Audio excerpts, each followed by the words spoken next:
You're now watching Sports Bettor's Paradise on the BetRivers Network. All right, Jimmy, out with the sizzling Brady Kannon here on the Sports Bettor's Paradise. How about that? Back-to-back weeks.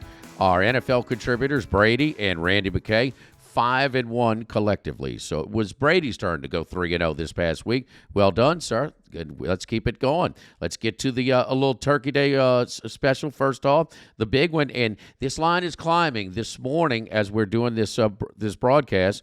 Dallas is going from 11 to 12.5. So the Cowboys 12.5 over Washington. Poor Brady, you tell me, is this recency bias, seeing Washington low consumer confidence after losing to the lowly Giants? Yeah, I think a lot of that is true, Jimmy. And, the move from 11 to 12.5, those aren't truly key numbers. 11 has become a lot more important in today's NFL than it has been in the past. But, I can understand it. 11.5, 12, 12.5, not really much going on there. Now, when you get to 13.5, and you start to push 14, then it means something. And maybe we'll get there. I would think the market would come back down a little bit. But again, 11, 12, not a whole lot a difference there. My power ratings came to Dallas -9. And then when I ran all my stats, I came to an average number of Dallas -9.5. So maybe a little bit of value there. But, you kind of alluded to it. We have the Washington Commanders coming off of 2 straight losses, the last one being an embarrassment at the hands of the New York Giants, possibly the worst team in all of football. And conversely, you have the Dallas Cowboys, who have really been propped up in the stats, and I think, in their own head, they're pretty fat and happy right now, but they've done it over the Rams, the Giants, and the Panthers. They have pummeled all 3 of those teams, and then the 4th game was a really good effort against the Philadelphia Eagles. But the Rams, the Panthers, and the Giants, I think, have inflated this team both on the field and in the market. And just the situation here, I think screams Washington. You've got a division game now for the Commanders coming off of 2 straight losses. I mentioned the last one being a real embarrassment. And, this team does have some strengths. They can run the ball okay. I think Sam Howell is, he's either getting sacked and throwing interceptions or he's slinging touchdowns all over the yard. And, if we get the good Sam Howell here, then I think we've got a heck of a game. Another thing that I saw that I had not realized, and maybe with it up to 12.5 now, even more of a chance of it happening. But Dallas, the last 12 Thanksgiving Day games, 1-11 against the spread. Pretty wild. I think Dallas wins this game. I actually did play them in a 10-point teaser all the way down to -1. You can still do that down to -2.5. But plus the 11 or 12 or 12.5, I think Washington stays inside that. I think Dallas wins this game, believe it or not, by like 3 to 6 points. I think it'll be a little more competitive than people may think. I think it's not just a sharp money, but I mean the betting public is, they like big chalk to begin with, okay? But Miami before last week in Dallas in this role, in the bully role, more than a touchdown favorite, has been very profitable. We saw the Miami line against the Raiders last week go from 10 to 14. Okay? Yeah. And so this one is climbing as well. This is up to -670 on the money line as well. Washington plus 12.5 at Dallas. Get extra value this football season with BetRivers Squares. Great time. Got a little extra time this holiday season. Get a little extra sweat. Get you some squares and sweat out some of the games. Win up to $10,000 in bonus money. Bet $10 in same-game parlays on any game with the Squares icon to earn a square. Brought to you by our friends over at BetRivers. All right, the Philadelphia Eagles kind of stole one. Didn't have a whole lot of total yardage at Kansas City, but they didn't beat themselves. Kansas City did on Monday night in some rainy conditions. We both had the over. Both Brady and Randy had the under 45.5. That hit on Monday night, and now Philadelphia is hosting Buffalo. Is it just that simple with the Buffalo Bills switching offensive coordinators from Ken Dorsey to Joe Brady? It paid. It helped out in a comfortable win against the Jets, but the Jets are painful to watch on offense. 3 right now at BetRivers, 3.5. You've got that sliding scale, which is very convenient for the bettor, to 3 and if you want plus 3.5 minus 122. What are you looking at, Brady?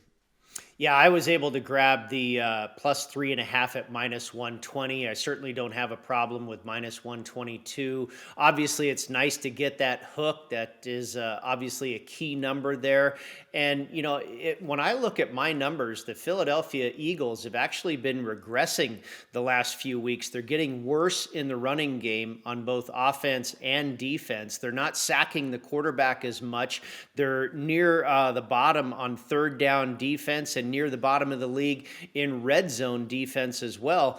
Meanwhile, as odd as it seems, with the Buffalo Bills kind of struggling as of late, their defense has gotten much better. They played very good defensively against the Denver Broncos and the New York Jets. Not so hard to do against the Jets and that anemic offense. But just look at what they're doing on the field. Their run defense has gone from the worst, or one of the worst in the league, to one of the best in the league in just the last few weeks. They are really stepping up defensively.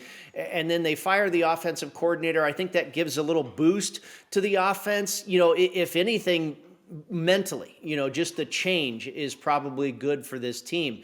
But I look at the strengths and the weaknesses of both of these clubs, and we know Buffalo is pretty pass happy.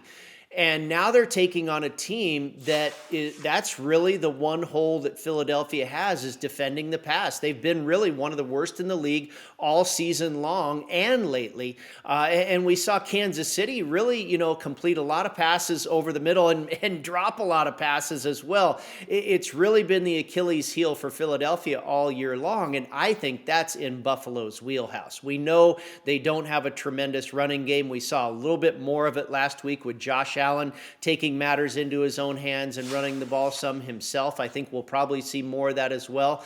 But that mid-range to, extended 15, 12-yard passing game for Buffalo that we see so often when we see them clicking on all cylinders, that's really a weak point of the Philadelphia defense. So I think this plays into Buffalo's hands quite nicely. Finally, I think it's really tough for the Eagles coming off of that big win that you mentioned there on Monday night over the Kansas City Chiefs. They avenged their Super Bowl loss. Now it's a short week. And Buffalo is kind of in the public eye being perceived as a down team. But you know what? The numbers will tell you they're still the Buffalo Bills. And here they are for once, finally, the first time in a long time, in the underdog role, which I think is good for them as well. So I'll take the 3 and a hook. I think it's worth paying the price to get that extra hook. I think they have a real chance to win this game, so I'll gladly take 3.5. I think a little bit more comfortable for Diggs as well. Slay is a solid cornerback at this stage of his career, not what he used to be. He's certainly not Sauce Gardner or Patrick Surtain, who he's had to go to against the last couple of weeks. So that number one target will free up a little bit against Philadelphia as well. All right, we're looking at a teaser, the last one. Jacksonville, 1.5 at Houston, and Denver at home, 2.5 over the Cleveland Browns. Cleveland Browns with DTR, and he got off to a good start and then just kind of got stagnant for a while and then put together a nice little game-winning field goal drive to win it at the gun. You look at a tease both of these up past those hot numbers of 3 and 7, Brady. Yeah, absolutely. Tease the Texans to plus 7.5 and the Browns to plus 8.5. I actually make both of these teams the favorite, Jimmy. I have the Texans as a small favorite here and the Browns as a favorite of less than a field goal in this game. Obviously, Deshaun Watson is gone for Cleveland. You mentioned DTR. I worry about possibly a little bit of a letdown, but you could also have the win over Pittsburgh as a motivator and confidence boost for DTR. But at the end of the day, I think both of these teams, the Browns and the Texans I have rated a half point worse than Jacksonville. They're just about equal, but I have the Browns rated higher than the Denver Broncos. The point spread is telling you that these teams are about equal as far as the Denver game. If you give Denver 2 points, I give them a little bit more than most teams because of the altitude there. If you give Denver 2 points for home field advantage, again, the line is telling you that these teams are basically equal. And Denver, they're really not that great of a team.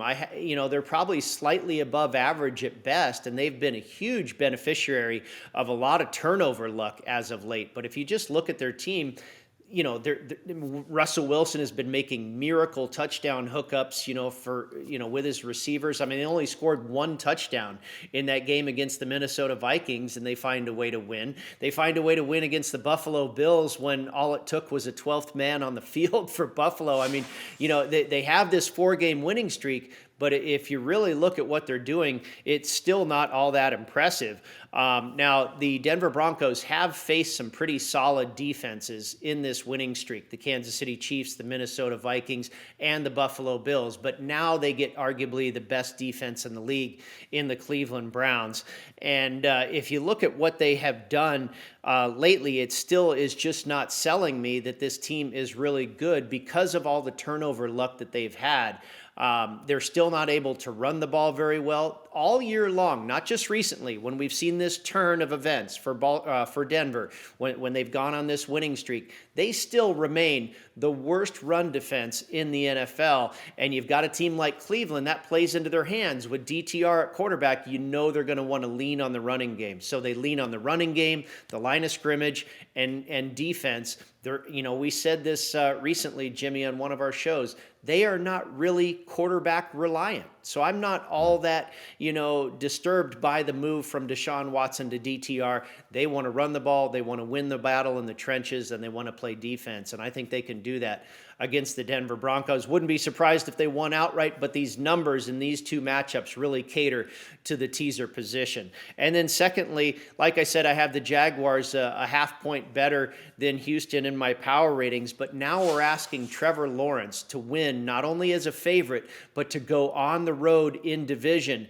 and win as a favorite. He's 7-14 straight up in his career on the road, and he also has a losing record as a favorite in his career. So you've got both of those situations going against Trevor Lawrence in this game. Again, you've got a 1.5 point spread here. Obviously, I think Houston has a great chance to win this game. But again, putting these two games where the numbers are in the traditional point spread, using them in a teaser, I think gives you a really solid position.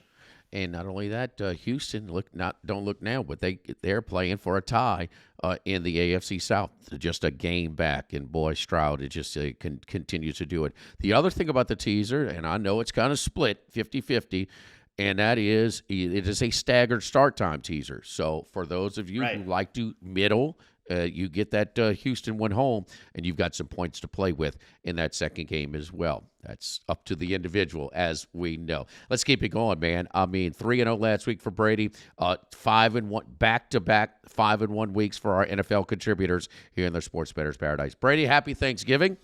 We appreciate it. Let's do it again for Brady Kannon. Of course, Max Gotra, our producer as well. Happy Thanksgiving for all of us here at Sports Bettor's Paradise. For Max and Brady, I'm Jimmy Ott here on the BetRivers Network.